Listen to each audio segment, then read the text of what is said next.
Hey everybody, Glenn here with another episode of Deviation Sports Cards. Been a while since I talked to you guys. Unfortunately, I got some orders out late and they took a little bit longer to get back than I anticipated. So this particular order took quite a while to come back, actually. Most people are saying that CSG bulk orders are taking about 1 to 2 weeks, but for some reason this one I sent in on October 20th. And it took about 23 business days. I just got it back actually Friday after Thanksgiving. So sitting down here Monday to do a video, and I'll probably have it posted here in the next couple days. You're probably seeing this on Tuesday or Wednesday, I would imagine. So I have a few videos that I'll be posting off of this return, and I've got 2 more orders out right now that will hopefully come back in a little bit better time frame than this one, but I'm not really banking on it at this point. I have another one out that I sent in on November 2nd, and it is still scheduled for grading. So I think we're on about day 15 or 16, and that's including all the holidays, because of course I got nailed with Thanksgiving, and I got nailed with Veterans Day, which I think they consider a holiday. Well, I shouldn't say consider a holiday. It is a holiday, but a lot of people do not honor that holiday. I know my place of employment does not honor that holiday. But anyways, so we'll see. But that one coming back's a really good mix of cards is from me and a bunch of other people. But we'll just get right into this one. So this one I'm going to start with some cards I'm going to end up selling. And then I'll get into some PC cards that I think are pretty cool. So we'll start off first with this card here. This is a 1989 Topps Tiffany Hank Aaron. I've been having some pretty crappy luck with these 1989 Hank Aaron's. Or I shouldn't say that, 1989 Topps Tiffany's. I've sent a few in. I get 9s and 9.5s on them all, it seems like. I think I may have figured out why. So you can see this card is, in really good shape. On the back of it, they have these black backs, which I thought was maybe causing some of the problems. But you can see, the corners and the edges on this thing just look super clean for a black back card like this. So I'm like, why in God's name are all these things coming back a 9? Well, I actually have some pulled out that I had pulled out for grading before, and I went ahead and I decided I was not going to send them in for grading because they were all coming back 9s, and I'm going to try to show this to you. If I can, okay, there you can kind of see it right there. See all those like little dots and dimples on the card?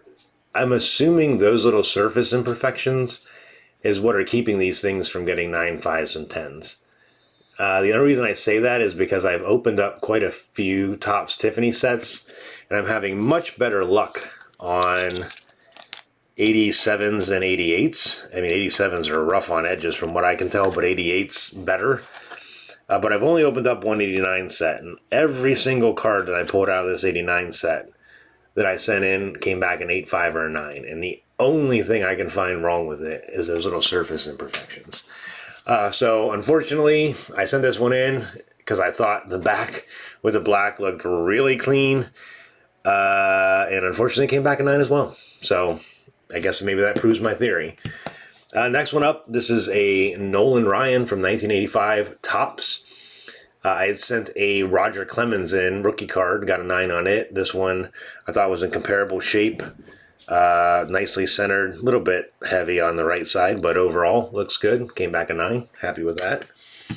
Then I sent in some cards from this 2022 Leaf Metal Draft. Some of the top draft picks, low serial number cards. This one is a Ahmed Gardner, Sauce Gardner. Probably got a good chance at Defensive Rookie of the Year. For the New York Jets, this is a pink mojo version, numbered 6 out of 7. So I only sent in ones that were really low numbered. Unfortunately, this one got a 9 on the auto and a 9.5 overall, but still not a terrible grade. Hold on one second, guys. My dog feels like they need to dig at their bed right now. Next one up, I have another Sauce Gardner. This one is a Orange Crystals, numbered 4 out of 4.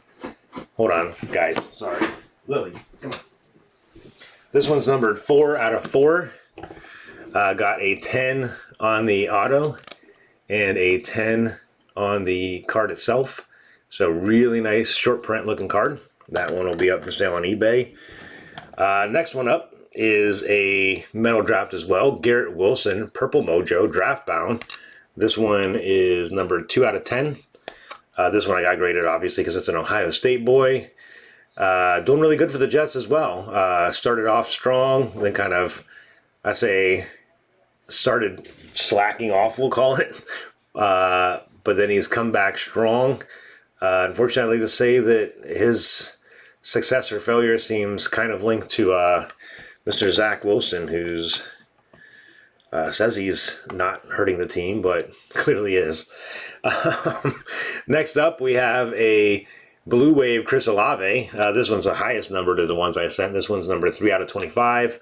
Again, sent this one because he's an Ohio State boy. Obviously, one of the better wide receivers coming out of this year's draft as well for the Saints. I actually have another one of these, a super short print that I will be doing another video on, a grading video. So I'll be showing that one here soon. And then the next card I have is again from 2022 Leaf Metal Draft. This one is a Breece Hall Zebra Crystals. This one is a super short print out of 5. Unfortunately, this guy, I mean, what good for me. It got a 10 on the auto and a 10 on the grade. But you know, he's unfortunately hurt. You know, I think he had a really good shot at Offensive Rookie of the Year. Was doing really good for the Jets and then got hurt. I think he tore an ACL or MCL or one of those CLs, and he's out for the rest of the year. So that's pretty unfortunate, but this is still a pretty sick looking card. So that's it for the metal drafts and the ones that are not for my PC. So next we'll get into some Chubbs I sent in. A lot of these ones are thick cards that I knew weren't going to grade great, but I wanted to get them encapsulated and get them into my registry. So the first one up here, we have a 2019 Panini Flawless Signature Gloves, Nick Chubb. You can see this is a super short print, numbered 4 out of 10 on card auto. Graded a CSG 9 with a 10 on the autograph. I just love flawless cards. I think they're so, I mean, luckily I can get some of these out of breaks or buy them as singles because God knows I could never afford to buy one of the actual briefcases. It's just absolutely ridiculous what they cost. I'm going to put that one back here, actually.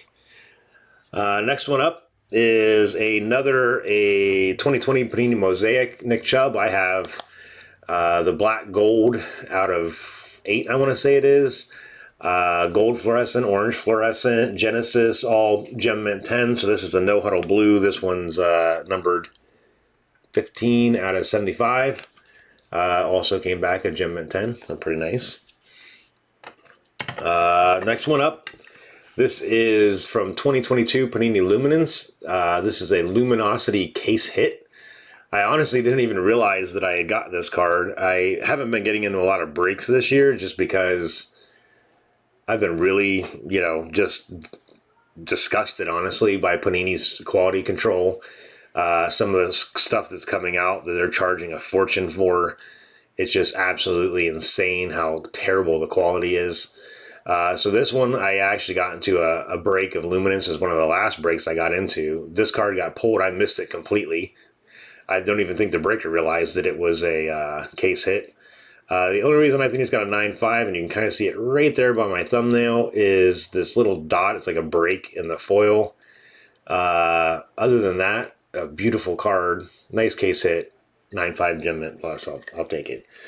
Like having those case hits. If you guys are watching my other videos, you know that I have quite a few Nick Chubb case hits in my PC, and I've actually got an order out right now that's got some of the newer case hits in them. And I can't wait to get them back, actually.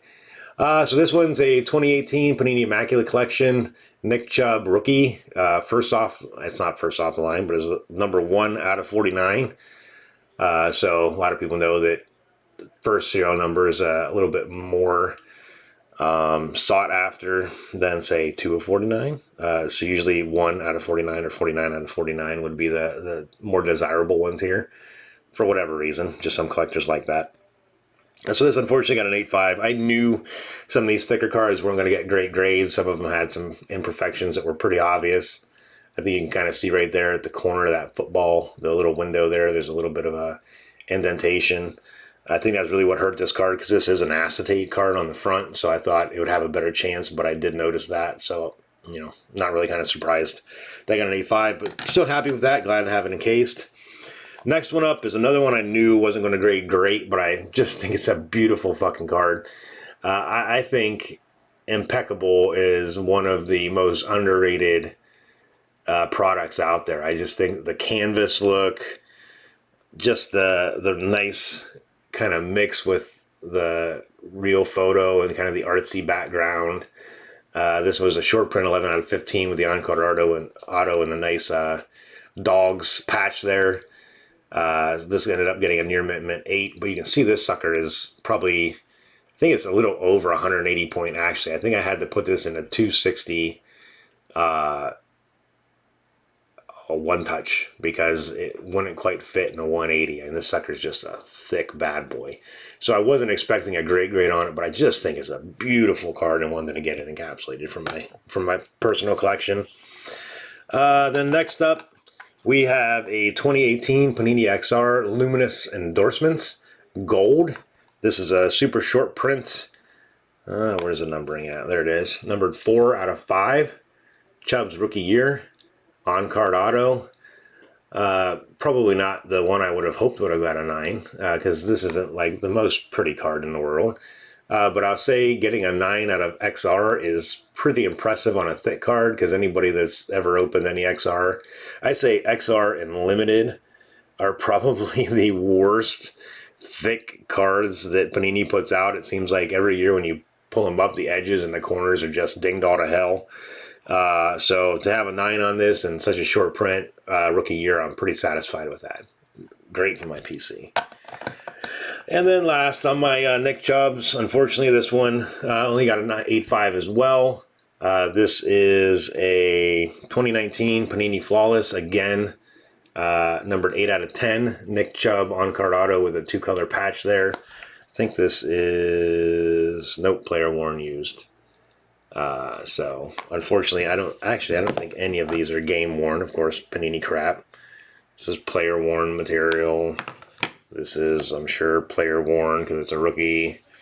So, typical Panini crap. But anyways, short print, second year card, flawless, 8.5. Love it. Great, clean looking card. Okay, and then we'll move on to some of my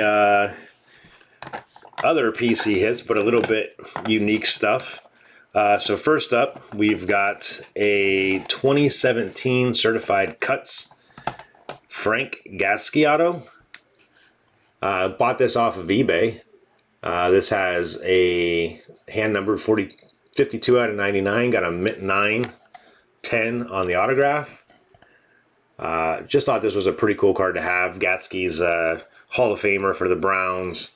Don't find a lot of his autograph on licensed product. A lot of times it's something that you have to get authenticated as well, and obviously CSG doesn't do that, so I thought it was pretty cool to find this cut auto of Frank Gasko. So got it graded, got a 9. Happy with that. Next up, this was a pleasant surprise. I sent in this 1957 Len Ford, another Hall of Famer for the Brownies, going toward my 50s master set of Browns team master set, I guess I should say. For those that haven't watched any of my recent videos, I'm trying to put together a full 1950 through 1959 set of Browns and CSG graded cards. So this is my third 57 that I submitted. Len Ford, I believe this is his, I think he only has 2 cards if I'm not mistaken. He's got a 55, which is his rookie. I don't believe he's in the 56 set, and then he's in the 57 set, and I don't think he's in any set after that, in the 50s anyways. So this came back a near mint plus 8.5, which I'm thrilled with. Just a beautiful card from a, really great nostalgic set. In fact, I have 3 cards graded. I have this one, the Kenny Cons, and Lou Groza, all of them 8.5. So got a good start on the 57 set. These next 2 here are cards that I cracked out of CSG slabs green labels. Thought they had shots at 9s, but unfortunately both stuck with 8.5s. So both Jerry Shirk rookie and a Dick Shafrath rookie. Pretty happy with the 8.5s, but I was hoping I could squeak them up to a 9, but couldn't quite pull it off. Next one up, this is the one that I think caused my order to get delayed. So when I was trying to figure out what was taking my order so long, one of the graders actually reached out to me and said that this card had been approved to be graded that day. So I'm assuming that this card was what was holding my whole order up. This is a 1992 All-World Autographs, A2 Jim Brown. Got a mint 9. Autograph got a 10. I'm thrilled with this, actually. And I'm actually thrilled with the way that they encased this. Most of the time when you see this encased, this is the front of the card, which I actually don't think it is. If you look down here at the bottom, you'll see that the A2, the card number, is down here in the back. So I think legit this is the back of the card. But because it has an autograph on it, I think most people assume it's the front of the card. And I actually wish they'd have taken this autograph and put it on this side, because I just love this image. But I think the reason this got held up was anybody that has got 92 All-World, these signatures, there's Jim Brown's and there's also Joe Namath's in there. And some of them say 1000F and some of them say 1000R. Now this particular one's F, and the F stands for foil packs. So there's actually foil packs of these, and there is also rack packs of these. So there's 1,000 of these autos that could be found in the foil packs, and then 1,000 of these autos that could be found in rack packs. So I'm assuming maybe they had seen one that there was only one other graded on the pop report as an 8. I assume it may have been a 1000R. This one came in as a 1000F, and they thought, is that legit? So they had to get approval from the head grader over there. I don't know that for a fact, but I'm assuming that's what it was. But super thrilled to add this to my collection. Any Jim Brown auto in my book. It's a great card to add to the collection. Next one up, speaking of Frank Gasko, here's his 1955 Bowman auto. I finally got one of these through CSG. So this is the 3rd Frank Gasko rookie that I've sent in. The first 2 came back as altered. I don't necessarily think they were altered, but anybody that uses CSG, I don't think I've sent in a vintage lot yet that hasn't had a card either returned to me as suspect alteration or trimmed or too big for holder or this one, I'm not going to show it in this video. I'll show it in a separate video, but this one I did get one back that was also too big for the holder. So keeping my streak alive. But happy to have that. Great card. Browns legend. Finally got one through near mint 7. Very happy with that. Next one up is another one I tried to cross over. Already had this in a green label 8. Thought I could get it up to an 8.5. Couldn't. Stuck with an 8. Next up, let's see here. Let's save the best for last. At least what I think is the coolest for last. So this one here is 2020 Panini Mosaic, Eric Metcalf, No Huddle. This was actually a crossover from HGA. This got a Gem Mint 9.5 in HGA, crossed over to a Gem Mint 10 in CSG. 10 on the auto as well. Rare for this to actually happen. I've found in my experience that most HGA 9.5 Gem Mints end up transferring over to a 9.5 in CSG. And with that in mind, here's a 2019 Panini Prism Baker Mayfield gold vinyl. This is the 2nd year. Super short print, numbered 4 out of 5.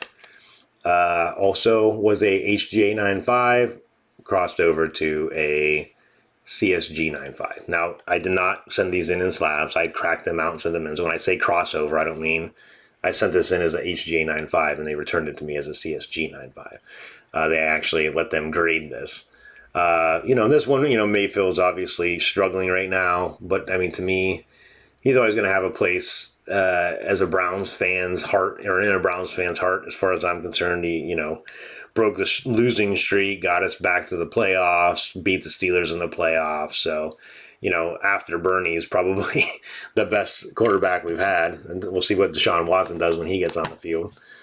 Next up is another crossover from HGA. This is a 2020 Panini Prism Sensational Signatures Brian Sight Blue Ice. This one was numbered, I think, 14 out of 25. Came back a 9.5. Again, was an HGA Gem Mint 9.5. Came back CSG Mint plus 9.5.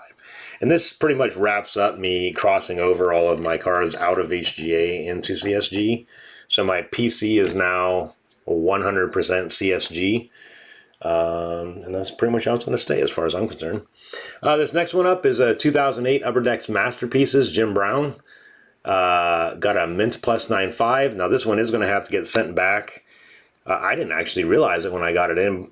I knew when I sent it in that this was a black frame version of this, which is... I thought this one was numbered, but apparently it's not. But it is one of the more rare versions of it. Anybody that got these masterpieces know there's different colored framed versions of this and then one that just has no frame on it at all. It's hard to tell when it's encased like this, but it's actually like raised. It's actually like on top of the canvas. So the way I found out that this wasn't labeled properly, because I might not have ever noticed it, was I went to submit this into the registry. And when they went to do the research in the registry, they realized that it was labeled incorrectly. So they reached out to me. I'm going to have to send this back and get it relabeled properly. But still, 9.5. Happy with that from a 2008 card. Second to last one here. This one's a little bit unique. This is from 1989 Ohio State University set. That's card 18 out of 22. You can see here that he's a member of the OSU Hall of Fame. He's also in the Hall of Fame for the Brownies. Joined the Cleveland Browns in '46. He's one of the first backs to play to play professional football. Joining the Cleveland Browns in 1946. Not a lot of Bill Willis cards out there, actually. Willis was, I think his rookie card is actually considered a 1977 touchdown club, what most people consider to be his rookie card, which, I mean, you can see, you know, he joined the original Cleveland Browns in 1946, and his rookie card is from 1977, which is absolutely crazy. But anyways, I like this card just because it's, you know, Ohio State and a Brownie. Not a card you see very often. So I went ahead and sent it and got it graded. Got a Mint 9 on it. Pretty happy with that. Tell me that guy don't look like a young, angry Kevin Hart kind of. Anyways. And then the last card that I sent in. This card I think I've showed you guys before. Bought this off eBay. This is a 2012 National Treasures Gary Collins sticker auto. Mint 9. This is a 1 of 1. So I got a 9 on the auto and a 9 on the card.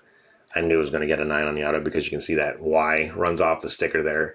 But again, Gary Collins, don't see a lot of his stuff. I think he's one of probably the most underrated Browns wide receivers out there. So don't see a lot of his cards, don't see a lot of his autographs. So to have a 101 I thought was pretty sweet. So glad to add this to my collection. So there you have it, guys. That's this return. That's what I've got for this particular order. Like I said, I got some additional cards back that I'm going to be doing some separate videos on. Another CSG crossover reveal that I'll be doing. And then a couple cards that I pre-graded and took some really close-up pictures that I sent in. And then I'm going to reveal the grades, you know, now that I have them back, just so you can kind of see like what I'm seeing when I pre-grade my cards and then how that translates when it comes back. And looking for lots of feedback on that. So excited to be back. Like I said, I got a couple more orders out there already, so hopefully there won't be such a huge gap between videos. And if you guys like the content, please give me a like, give me a subscribe. I'd appreciate it, and I will talk to you guys next time. Thanks for watching.